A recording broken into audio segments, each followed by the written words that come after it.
दोस्तों, अभिवादन स्वीकार कीजिए रामचंद्र मौर्य का और हमारे चैनल में आपका स्वागत है।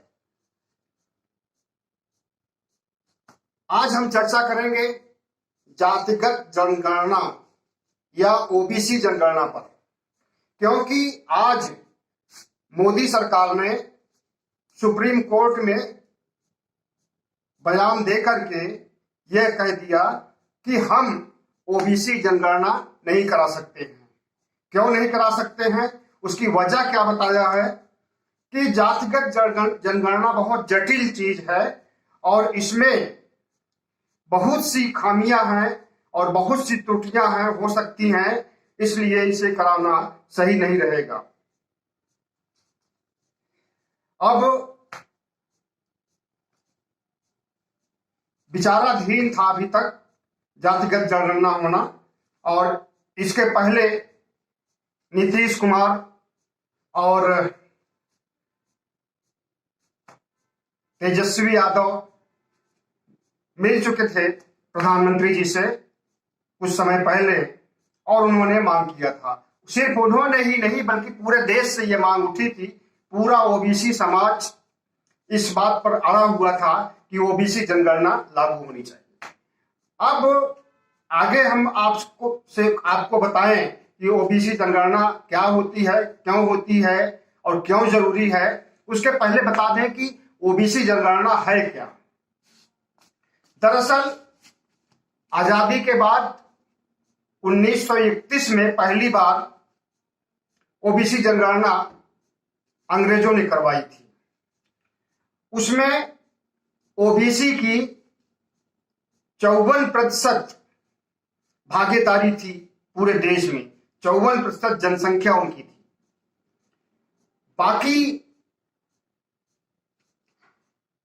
बाकी में सब थे, सवर्ण, दलित और भी जितनी जातियां हैं, ब्राह्मण, ठाकुर, वैश्य, सब थे।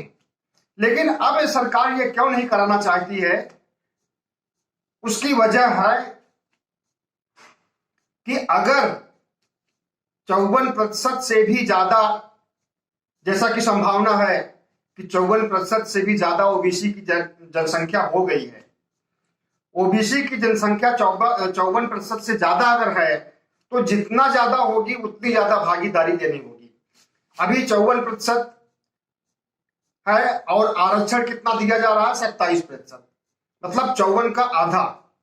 क्योंकि संविधान में एक रूल बना दिया गया है कि 50% से ज्यादा आरक्षण नहीं हो सकता। अब उसी 50% में ओबीसी को भी देना है, दलित को भी देना है, एससी एसटी को देना है, सबको उसी में बांट देना है।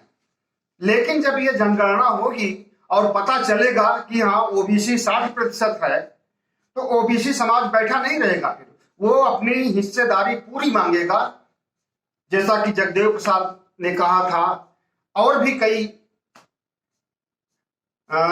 समाज सुधारकों ने या राजनीतिज्ञों ने कहा था कि जिसकी जितनी हिस्सेदारी उसकी उतनी भागीदारी।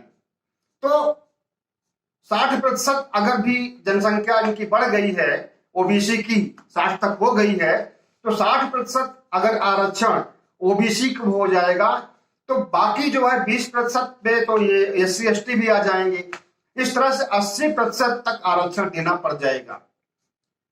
इस कारण जो है मोदी सरकार आरएसएस के कहने पर, जरूर आरएसएस से चर्चा किया होगा, सलाह लिया होगा, और आरएसएस वो कतई नहीं चाहता है कि जनगणना हो और ओबीसी को आरक्षण दिया जाए। वो तो पहले बोल चुका है कि आरक्षण जितना दिया जा रहा है, आरक्षण का टाइम पूरा हो गया, समय सीमा खत्म हो गई, इसकी समीक्षा होनी चाहिए। समीक्षा का मतलब क्या होता है? समीक्षा का मतलब गुण दोष दोनों को निकालना होता है उसमें।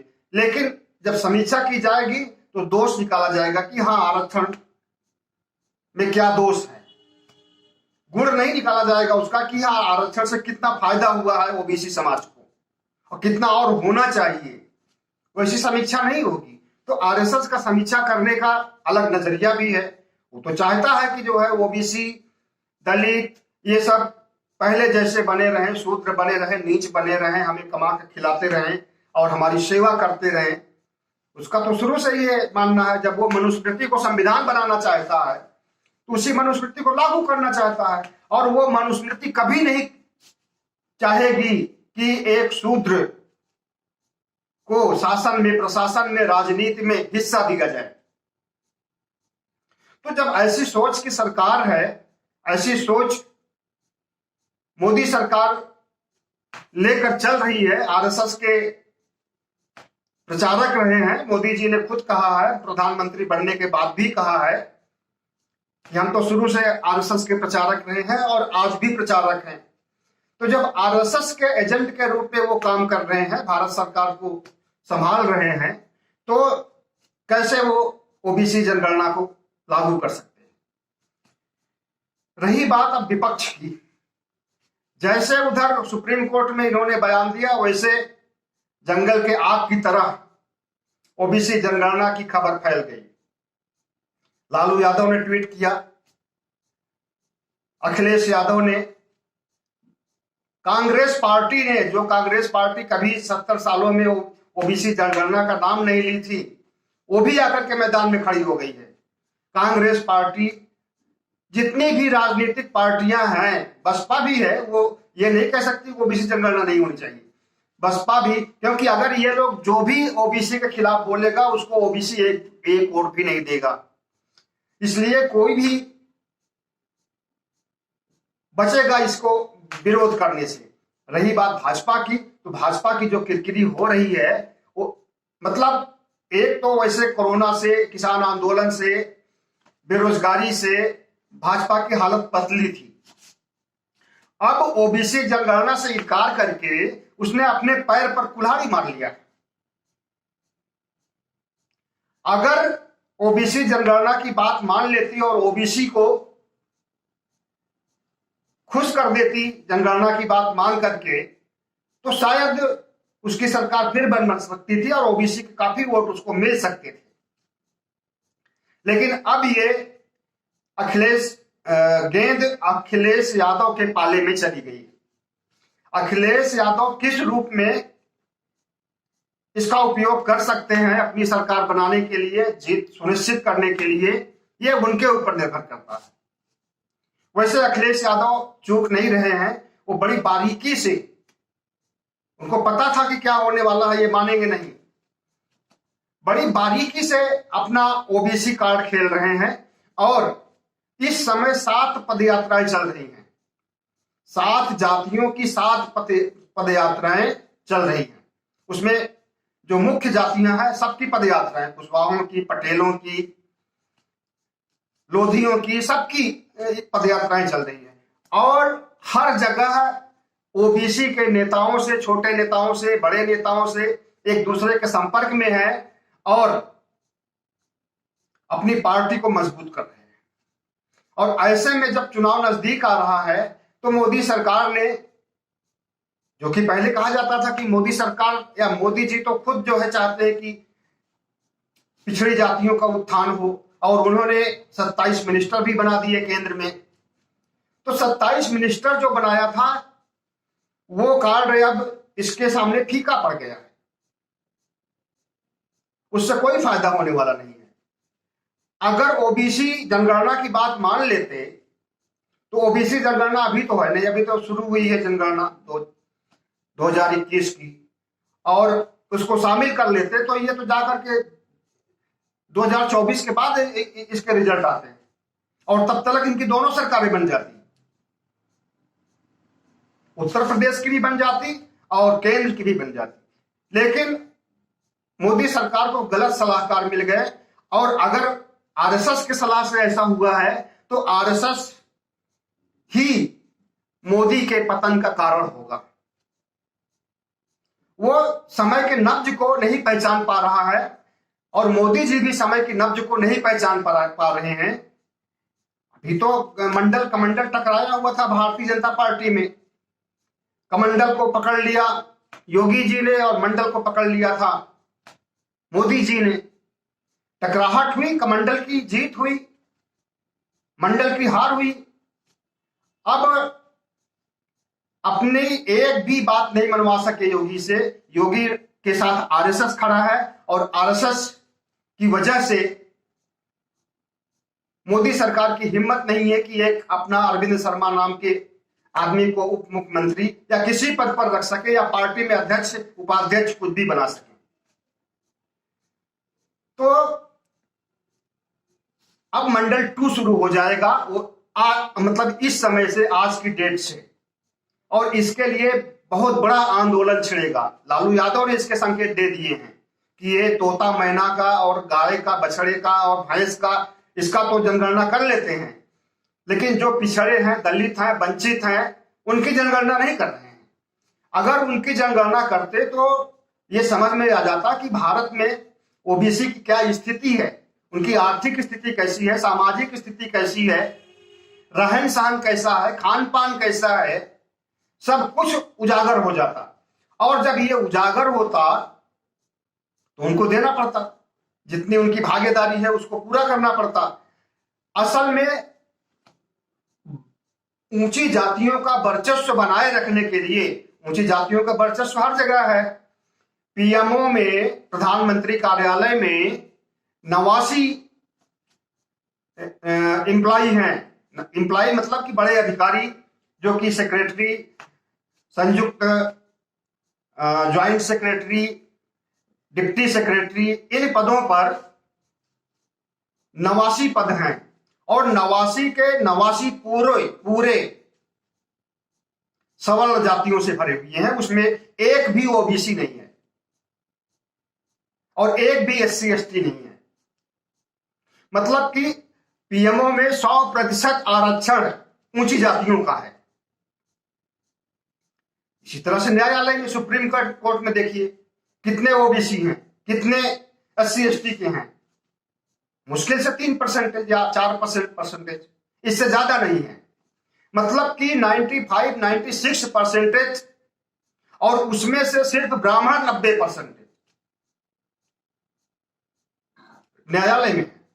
और सिर्फ सुप्रीम कोर्ट की बात नहीं है, जितने भी हाई कोर्ट है, अभी देखिए नए जज बनाए गए, उसमें कितने ओबीसी एससी एसटी के। तो निचले स्तर के न्यायालयों में भी ओबीसी की मौजूदगी नहीं है।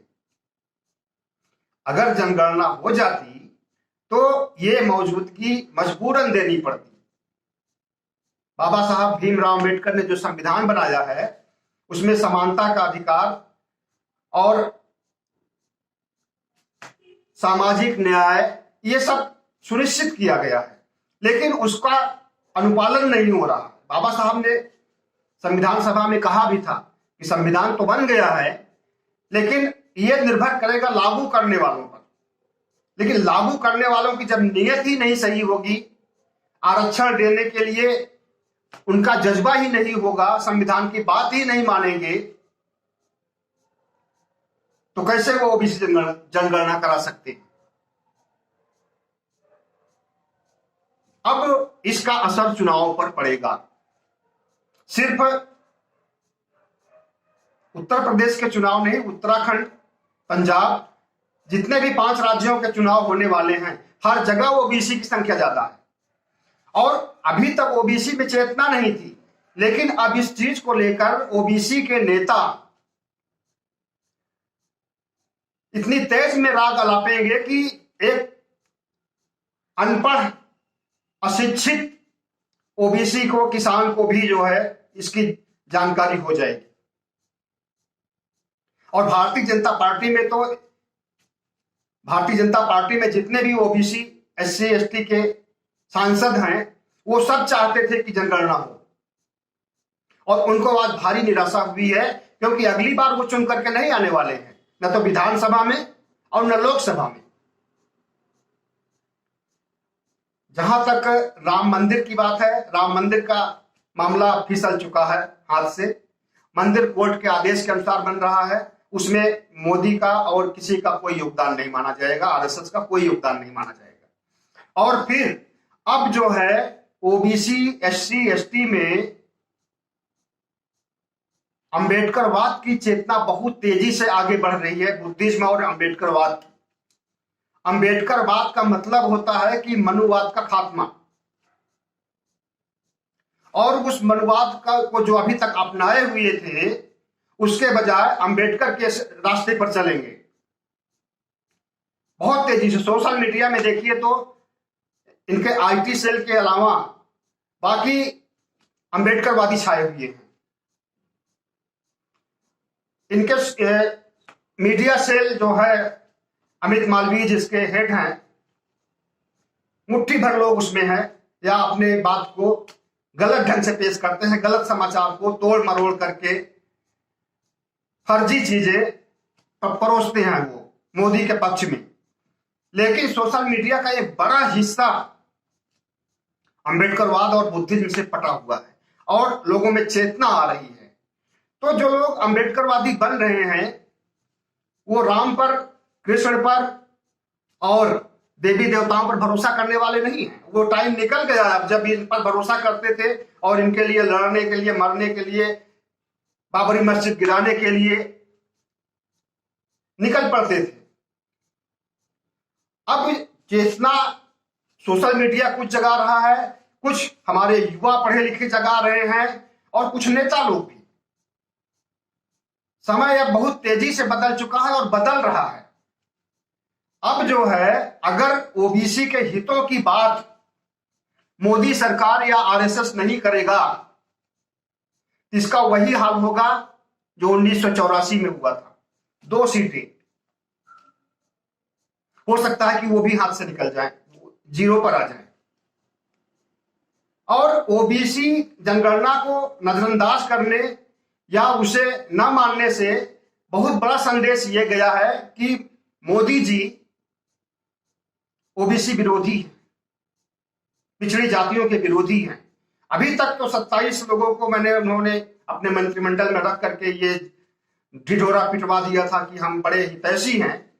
लेकिन आज जब सुप्रीम कोर्ट में ऐसी घोषणा हुई तो ओबीसी समाज को पता चल गया कि उसकी औकात कितनी है और उसको कितनी अहमियत देते हैं मोदी जी।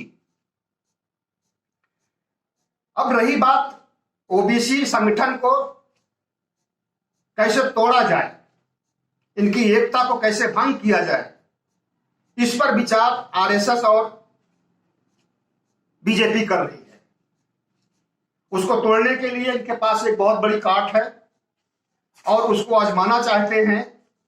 लेकिन उस काट से हमें तो नहीं लगता कि मंडल 2 के आंदोलन को ये रोक सके। अब ये 1990 में जो आंदोलन मंडल का छिड़ा था वो नंबर 1 माना जाएगा। और ये जो है आंदोलन जो आज से शुरू हो रहा है, आज देखिए तो पूरे देश में ओबीसी समाज में एक निराशा का माहौल है और बीजेपी सरकार के प्रति नफरत है। अब इस नफरत का देखिए कितना फायदा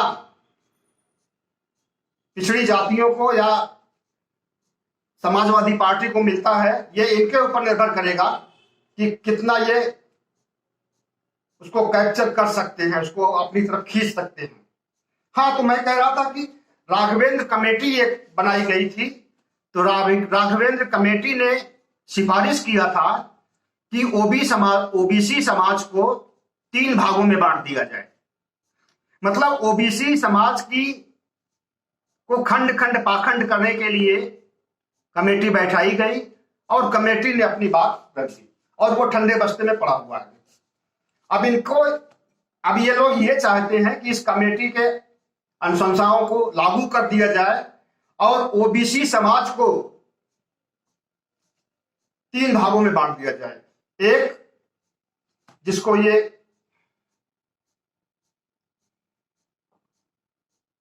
पिछड़ी जातियों में सबसे अगड़ा हुआ मानते हैं, क्रीमी लेयर कहा जाता है। उसमें विकसित हो चुके या धनवान धनाढ्य हो चुके यादव, और दूसरा एक जो मध्यम है,